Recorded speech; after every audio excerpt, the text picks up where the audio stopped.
સ્વાગત છે મિત્રો માસ્ટર ક્લાસ ચેનલમાં મિત્રો આ વિડીયોમાં આપણે તારીખ 22/12/2020ના રોજ લેવાયેલી યુજીવીસીએલ એક્ઝામ શિફ્ટ 1ની અંદર કમ્પ્યુટર વિષયના કેવા પ્રશ્નો પૂછાયા હતા તેની ચર્ચા કરવાના છીએ, જે તમને આવનારી પીજીવીસીએલ પરીક્ષામાં મદદરૂપ થશે. પ્રશ્ન 1. ઇન્ટરનેટ માટે દરેક હોસ્ટ ખાલી જગ્યા જથ્થામાં 4 બાઇટ્સ દ્વારા રજૂ થતું એક આગવું આઈપી સરનામું ધરાવે છે. તો મિત્રો આ પ્રશ્નનો જવાબ રહેશે 32 બિટ્સ. તો મિત્રો આપણે સૌપ્રથમ IPv4ની માહિતી મેળવીએ. IPv4 મિત્રો IPv4નું પૂરું નામ થાય છે ઇન્ટરનેટ પ્રોટોકોલ વર્ઝન 4.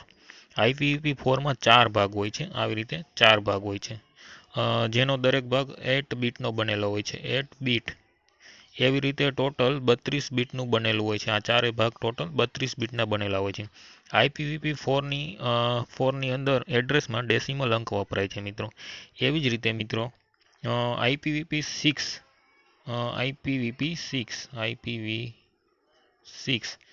જેનું પૂરું નામ થાય છે ઇન્ટરનેટ પ્રોટોકોલ વર્ઝન 6.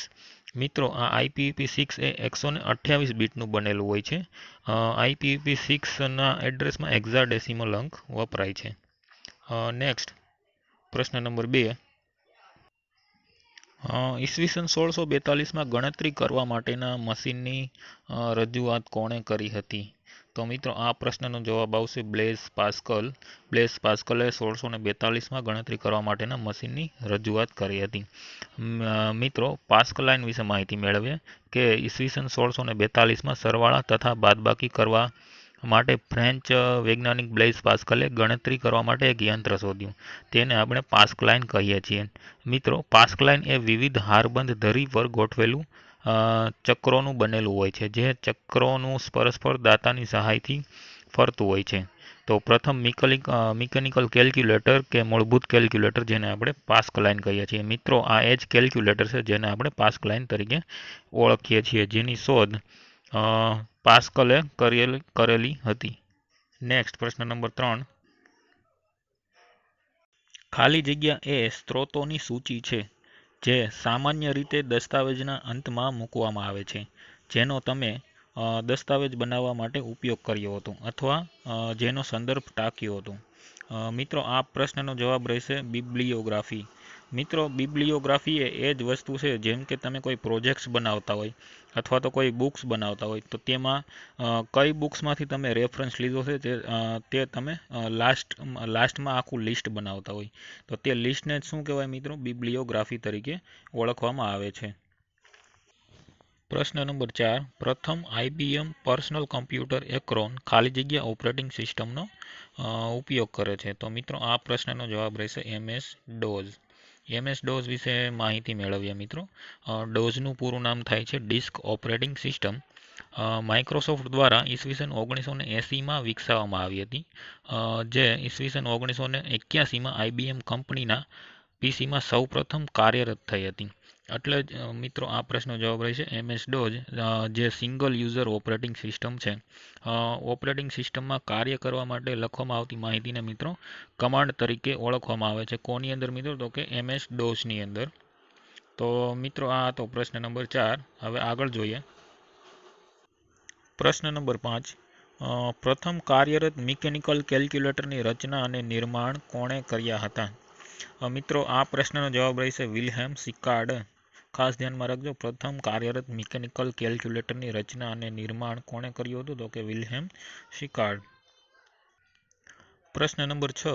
એપલ દ્વારા રજૂ કરાયેલી ખાલી જગ્યા operating system protected memory architecture લાભ પ્રદાન કરે છે. તો મિત્રો આ પ્રશ્નનો જવાબ રહેશે મેક ઓએસ એક્સ. એક્સ છે તેનું વર્ઝન છે મેક ઓએસ એક્સ, જે એપલ દ્વારા રજૂ કરાયેલી ઓપરેટિંગ સિસ્ટમ છે, પ્રોટેક્ટેડ મેમરી આર્કિટેક્ચર લાભ પ્રદાન કરે છે. પ્રશ્ન નંબર 7. માઇક્રોસોફ્ટ એક્સેલનું કયું ફંક્શન તમને અંકગણિતની સરેરાશની ગણતરી કરવામાં મદદરૂપ બને છે? તો મિત્રો પ્રશ્ન નંબર 7નો જવાબ છે એવરેજ ફંક્શન. એવરેજ ફંક્શનની મદદથી આપણે સંખ્યાઓની સરેરાશ મેળવી શકીએ છીએ. તો ખાસ ધ્યાનમાં રાખજો મિત્રો, એક્સેલની અંદર સરેરાશની ગણતરી કરવા માટે એવરેજ ફંક્શનનો ઉપયોગ થાય છે. નેક્સ્ટ પ્રશ્ન નંબર 8. માઇક્રોસોફ્ટ વર્ડમાં પેજ બ્રેક વિકલ્પો કઈ રિબન હેઠળ આપવામાં આવ્યા છે? મિત્રો જો અહીંયા આવે વર્ડની અંદર જે મેનુ બાર હોય તેમાંથી કઈ રિબનની હેઠળ પેજ બ્રેક વિકલ્પ આપવામાં આવેલો છે તેવું પૂછવામાં આવેલું છે. તો આ પ્રશ્નનો જવાબ રહેશે મિત્રો પ્રિન્ટ લેઆઉટ રિબન. એની અંદર પેજ સેટઅપ ગ્રુપ નામનો ઓપ્શન હોય છે, તો તેની અંદર જઈને આ વિકલ્પ આપેલો હોય છે પેજ બ્રેક નામનો, જે માઇક્રોસોફ્ટ વર્ડમાં હોય છે. નેક્સ્ટ પ્રશ્ન નંબર 9. ખાલી જગ્યા એ સંબંધિત વ્યક્તિઓની સંમતિ વિના તેમની ખાનગી વાતચીત અથવા સંદેશાઓ ગુપ્તપણે અથવા ચોરીથી સાંભળવાની ક્રિયા છે. તો મિત્રો આ પ્રશ્નનો જવાબ રહેશે ઇવ્ઝ ડ્રોપિંગ. ખાસ ધ્યાનમાં રાખજો, ઇવ્ઝ ડ્રોપિંગ એ સંબંધિત વ્યક્તિઓની સંમતિ વિના તેમની ખાનગી વાતચીત અથવા સંદેશાઓ ગુપ્તપણે અથવા ચોરીથી સાંભળવાની ક્રિયા છે. મિત્રો આના ઓપ્શન જોઈએ. ડેનિયલ ઓફ સર્વિસ, જેનો ઉપયોગ ક્યાં થાય છે મિત્રો? તો કે ઉપયોગ કરતા મશીન કે નેટવર્કને બંધ કરી તેને નિરુપયોગ બનાવવાને, એટલે કે સેવાના અસ્વીકાર સ્વરૂપે આક્રમણ કરવાને શું કહે છે મિત્રો? તો કે ડેનિયલ ઓફ સર્વિસ. તે અને ઉપયોગકર્તાને અનેક ઘણા સંદેશાઓ મોકલે છે અને નેટવર્ક પર યાતાયાતની મુશ્કેલીઓ ઊભી કરે છે. આ સિવાય મિત્રો ફિશિંગ નો ઉપયોગ ક્યાં થાય? તો કે યુઝરને ખોટા ઈમેલ કે મેસેજ મોકલી યુઝરનેમ, પાસવર્ડ કે અન્ય માહિતી મેળવવાનો પ્રયત્ન ફિશિંગ તરીકે ઓળખાય છે. તો ખાસ ધ્યાનમાં રાખજો મિત્રો ફિશિંગનો ઉપયોગ. ચાલો જોઈએ નેક્સ્ટ પ્રશ્ન. પ્રશ્ન નંબર 10. ખાલી જગ્યામાં વપરાશકર્તા દ્વારા સમજવામાં આવતી તાર્કિક મેમરીને ફિઝિકલ મેમરીથી અલગ તારવવાનો સમાવેશ થાય છે. તો મિત્રો આ પ્રશ્નનો જવાબ રહેશે વર્ચ્યુઅલ મેમરી. પ્રશ્ન નંબર 11. રોબર્ટ ટેમ્પન મોરિસ દ્વારા ઈસવીસન 1988માં શિશુ ઇન્ટરનેટ પર ખાલી જગ્યાની શરૂઆત કરવામાં આવી હતી. એકવાર એક મશીનને ચેપ લાગતો, તે પછી એ જ લેન પરના અથવા તો દૂરના અન્ય મશીનો પર એ હુમલો શરૂ કરતું. તો મિત્રો આ પ્રશ્નનો જવાબ રહેશે ધ મોરિસ વર્મ. ચાલો હોર્મ વિશે માહિતી મેળવીએ. હોર્મ કોને કહેવાય? તો મિત્રો હોર્મ એ નુકસાનકારક સોફ્ટવેર ધરાવતો સ્વતંત્ર પ્રોગ્રામ છે, જે પોતાની કોપી બનાવી મેમરીમાં રહેલા ખાલી સ્થાનમાં ફેલાઈ જાય છે. નેટવર્કમાં રહેલી ત્રુટિના કારણે જે હોર્મ ફેલાય છે. વધુ પડતા હોર્મ વાયરસના કારણે મિત્રો મેમરી ક્રેશ થઈ જવાની સંભાવના રહેતી હોય છે. પ્રશ્ન નંબર 12. સૂત્ર ઓડિટિંગ ટૂલ્સ નીચે આપેલામાંથી ક્યાં છે? જો મિત્રો પ્રશ્ન ગુજરાતીમાં ન સમજાય તો ઇંગ્લિશમાં વાંચવો. Which of the following are formula auditing tools? તો મિત્રો આ પ્રશ્નનો જવાબ રહેશે option number B, trace precedents અને trace dependents, trace precedents and show formulas. તો પ્રશ્ન નંબર 12નો જવાબ રહેશે ઓપ્શન નંબર બી. પ્રશ્ન નંબર 13. કમ્પ્યુટર મેમરી અનેક જોબ્સને ખાલી જગ્યામાં જાળવી રાખીને તેમને એકસાથે મેમરીમાં સાચવી રાખે છે. તો મિત્રો આ પ્રશ્નનો જવાબ રહેશે જોબ પૂલ. Next question. પ્રશ્ન નંબર 14. ખાલી જગ્યા એ સિસ્ટમમાં સીપીયુ રજિસ્ટર્સથી માંડીને ડિવાઇસ કંટ્રોલર્સથી મેમરી સમાવિષ્ટો સુધીના તમામ પાસાઓને કાર્યાન્વિત કરે છે. તો મિત્રો આ પ્રશ્નનો જવાબ રહેશે ફર્મવેર. તો ચાલો સમજીએ ફર્મવેર કોને કહેવાય. તો મિત્રો ફર્મવેર એ હાર્ડવેરના સ્થાને જે સોફ્ટવેરનો ઉપયોગ કરવામાં આવે છે તેને ફર્મવેર કહેવામાં આવે છે. ફર્મવેરને એક સ્થાયી પ્રકારની મેમરી જેવી કે રોમ, ઈપ્રોમ અથવા ફ્લેશ મેમરી પર સંગ્રહવામાં આવે છે. મોબાઈલ ફર્મવેર કે જે કેબલ, કમ્પ્યુટર અને થર્ડ પાર્ટી સોફ્ટવેરથી કાર્યને સ્વતંત્ર બનાવે છે. તે ફર્મવેર અપડેટ કરવા અનેક મોબાઈલ ફોન નો ઉપયોગ કરે છે. તો આ હતું મિત્રો ફર્મવેર. પ્રશ્ન નંબર 15. મિત્રો પ્રશ્ન નંબર 15ની અંદર વિધાનો સાચા છે કે ખોટા એ દર્શાવવાનું છે. તો ચાલો જોઈએ. વિધાન એ, ડેટાગ્રામ ફોરવર્ડિંગમાં રાઉટિંગ લૂપની સંભાવના એ એક સંભવિત ખામી છે. તો મિત્રો આ વિધાન સાચું છે. વિધાન બી, રાઉટિંગ લૂપ એ કોઈ પણ એક રૂટની કોઈ બીજા રૂટની સરખામણીમાં ઇરાદાપૂર્વકની પસંદગી અથવા ટ્રાફિકના કોઈ એક વર્ગની પ્રાધાન્યતાના ઉન્નયન એટલે કે એલિવેશનનો સંદર્ભ છે. તો મિત્રો આ વિધાન ખોટું છે, એટલે કે આપણો જવાબ રહેશે ઓપ્શન નંબર સીમાં વિધાન એ સાચું છે અને વિધાન બી ખોટું છે. પ્રશ્ન નંબર 16, જો તમારું કમ્પ્યુટર નેટવર્કથી સીધી રીતે જોડાયેલું ન હોય, પરંતુ જો તેમાં ટેલિફોન અથવા કેબલ મોડેમ હોય, તો તમે ખાલી જગ્યા દ્વારા ઇન્ટરનેટ પર પહોંચી શકો છો. તો મિત્રો આ પ્રશ્નનો જવાબ રહેશે option number C, internet access પ્રોવાઈડરની મદદથી ઇન્ટરનેટ પર પહોંચી શકાય છે. નેક્સ્ટ પ્રશ્ન નંબર 17, સહિયારી ઉપલબ્ધતા પ્રદાન કરવા માટે વિરોધાભાસી કામગીરીને દૂર કરવા માટે પ્રણાલી આપૂર્તિ પ્રવેશ અને લોકિંગ નિયંત્રણોને ખાલી જગ્યા કહેવાય છે. તો મિત્રો આ વસ્તુને ડિસ્ટ્રીબ્યુટેડ લોક મેનેજર તરીકે ઓળખવામાં આવે છે. શું કહે છે મિત્રો? ડિસ્ટ્રીબ્યુટેડ લોક મેનેજર. પ્રશ્ન નંબર 18, કમ્પ્યુટર નેટવર્કમાં નીચેનામાંથી કયું બ્રિજની વ્યાખ્યા કરે છે? તો ચાલો એક એક ઓપ્શન જોઈએ.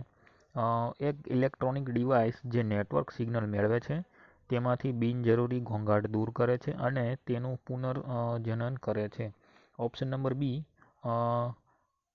એક ઉપકરણ કે જે દરેક ફ્રેમમાં ગંતવ્ય એમએસઈ સરનામા પર આધારિત પોર્ટ્સ વચ્ચે ઓએસઆઈ લેયર 2 ડેટાગ્રામ્સને આગળ ધપાવે છે અને ફિલ્ટર કરે છે. Option number C, computer hardware જે કોઈ કમ્પ્યુટરને ટ્રાન્સમિશન મીડિયાને એક્સેસ કરવાની ક્ષમતા પ્રદાન કરે છે અને નીચા સ્તરની નેટવર્ક માહિતી પર પ્રક્રિયા કરવાની ક્ષમતા ધરાવે છે.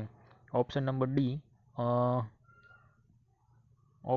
ડી, એક એકલ નેટવર્ક રચવા માટે ઓએસઆઈ મોડેલના ડેટા લિંક લેયર એટલે કે લેયર 2 પર બે નેટવર્ક સેગમેન્ટ વચ્ચેના ટ્રાફિકને જોડે છે તેમજ ફિલ્ટર પણ કરે છે. તો મિત્રો આ જ સાચો જવાબ છે, ઓપ્શન નંબર ડીમાં આપેલો છે. નેક્સ્ટ મિત્રો, નેક્સ્ટ પ્રશ્ન પર જતા પહેલા ફરી એકવાર જોઈ લે કે બ્રિજની વ્યાખ્યા શું થાય. તો બ્રિજની વ્યાખ્યા મિત્રો, બ્રિજ કોને કહેવાય? તો કે બે અલગ અલગ નેટવર્ક સેગમેન્ટ્સ હોય, તો જેની વચ્ચે ટ્રાફિક ન સર્જાય એટલા માટે એની વચ્ચે એક બ્રિજ મૂકવામાં આવે જે બે નેટવર્ક સેગમેન્ટ વચ્ચેના ટ્રાફિકને જોડે છે તેમજ તેને ફિલ્ટર પણ કરે છે. તો તે ખાસ યાદ રાખજો મિત્રો. હવે જોઈએ પ્રશ્ન નંબર 19, કયા પ્રકારનો સેક્શન બ્રેક તમને એજ પૃષ્ઠ પર એટલે કે એજ પેજ ઉપર એક નવું સેક્શન શરૂ કરવામાં સહાય કરે છે? તો મિત્રો આ પ્રશ્નનો જવાબ રહેશે કન્ટિન્યુઅસ. ઓપ્શન નંબર સીમાં કન્ટિન્યુઅસ આપેલું છે જે તમને એજ પેજ ઉપર એક નવું સેક્શન શરૂ કરવાની સહાય કરે છે. મિત્રો આજનો છેલ્લો પ્રશ્ન, પ્રશ્ન નંબર 20, સ્ટાર ટોપોલોજી બાબતે નીચેનામાંથી કયું વિધાન ખોટું છે? તો મિત્રો અહીંયા ખોટું વિધાન શોધવાનું છે. તો ચાલો જોઈએ. ઓપ્શન નંબર એ, દરેક પેરિફેરલ નોડ કમ્પ્યુટર વર્કસ્ટેશન અથવા કોઈપણ અન્ય પેરિફેરલ એ એક કેન્દ્રીય નોડ સાથે જોડાયેલ હોય છે, જેને હબ અથવા સ્વિચ કહેવામાં આવે છે. તો આ વિધાન સાચું છે મિત્રો.